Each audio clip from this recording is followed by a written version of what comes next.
여러분의 구독은 영상을 제작하는 데 큰 힘이 됩니다. 영상을 보시기 전에 구독과 좋아요 꼭 부탁드리겠습니다. 아울러 회원이 되시기를 원하시는 분들은 유튜브 채널 홈피 구독 옆에 있는 가입 버튼을 눌러주시기 바랍니다.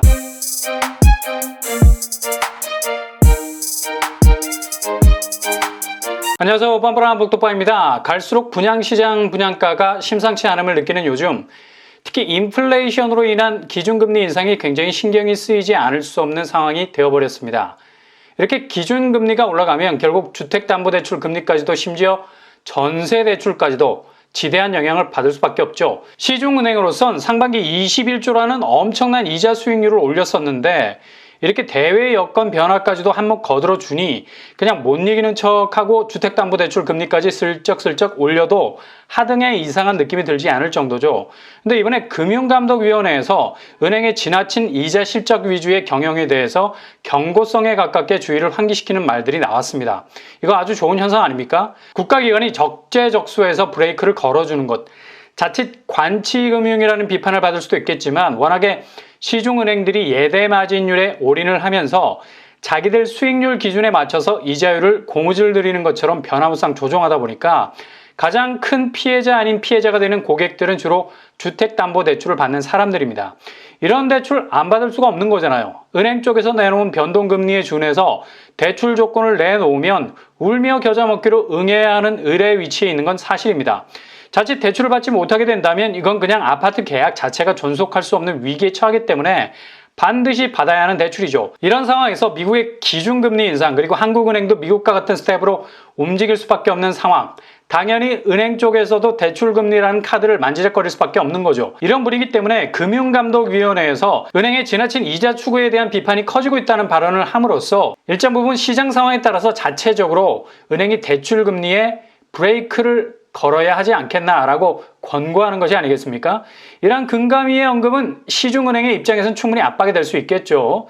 물론 이자율 조정은 정부가 직접적으로 개입할 수 있는 문제는 아니겠지만 그래도 과도하게 특히 대출금리에서 물 들어올 때 노젓는다고 급격하게 수익률을 올리려고 손을 대려 한다면 부동산 시장에서 실수요자들이 가장 큰 어려움을 겪을 수밖에 없게 되는 거죠.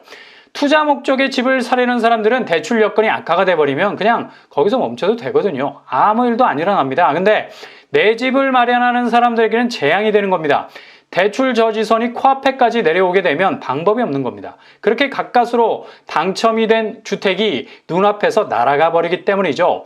겨우 대출을 받았다 쳐도 이후 감당해야 할 주담대 금리가 치솟게 되면 본인의 수입 대부분이 원금 이자라는 파이로 잘려나가게 되죠.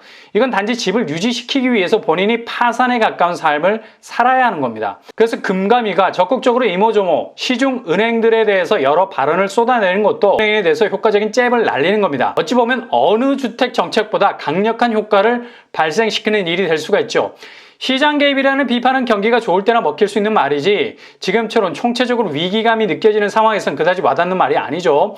그래서 고금리 상황을 넘어가고 효과적으로 내 집을 마련하려는 분들에게는 든든한 임대 시장이 어느 때보다도 필요한 시기를 할 수 있겠습니다. 오늘 6월 21일 날짜로 SH 서울주택도시공사에서 행복주택 입주자 모집 공고를 냈습니다.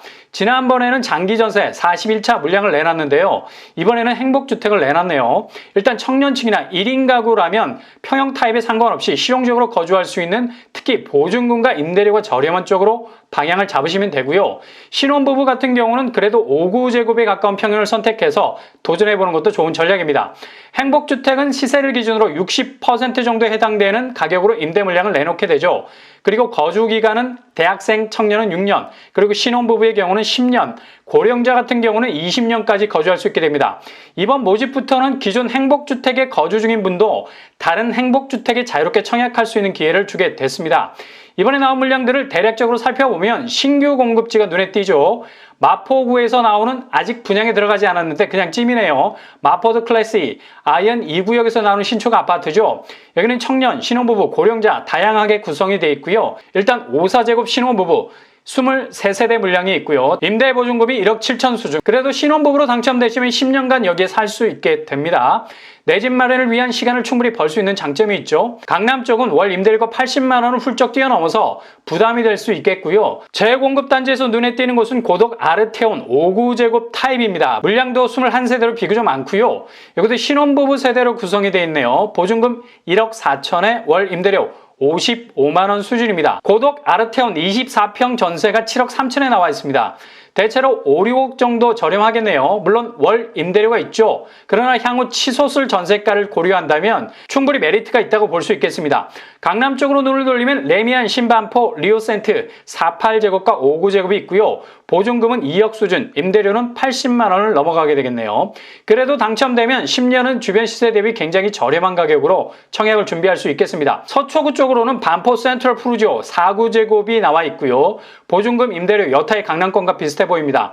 노원 쪽으로는 포레나 노원 4구제곱 보증금 1억 수준에 월 임대료 38만 원으로 비교적 저렴한 편입니다.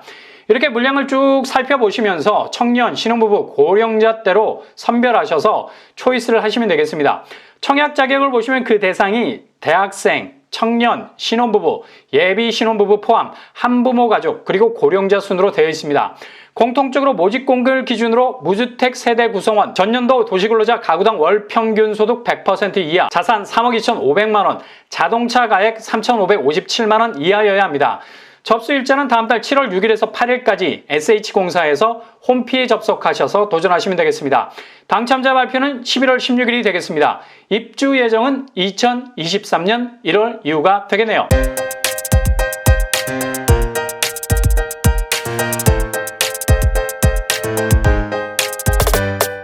오늘의 부동산 캐릭터처 고금리 상황에서 내 집 마련을 위한 주담대 대출금리도 불안한 상황이죠. 효율적으로 내 집을 마련하기 위해선 안정적인 임대 환경도 굉장히 중요합니다. 행복주택 그 대상이 제한적이기는 하지만 그래도 자격 조건이 충족이 된다면 도전해 볼 만한 곳이라 할 수 있겠습니다. 항상 여러분의 도전이 꽃길만 되실 수 있길 바랍니다. 이상으로 뻔뻔한 복덕방을 마치겠습니다. 구독과 좋아요 부탁드립니다. 감사합니다.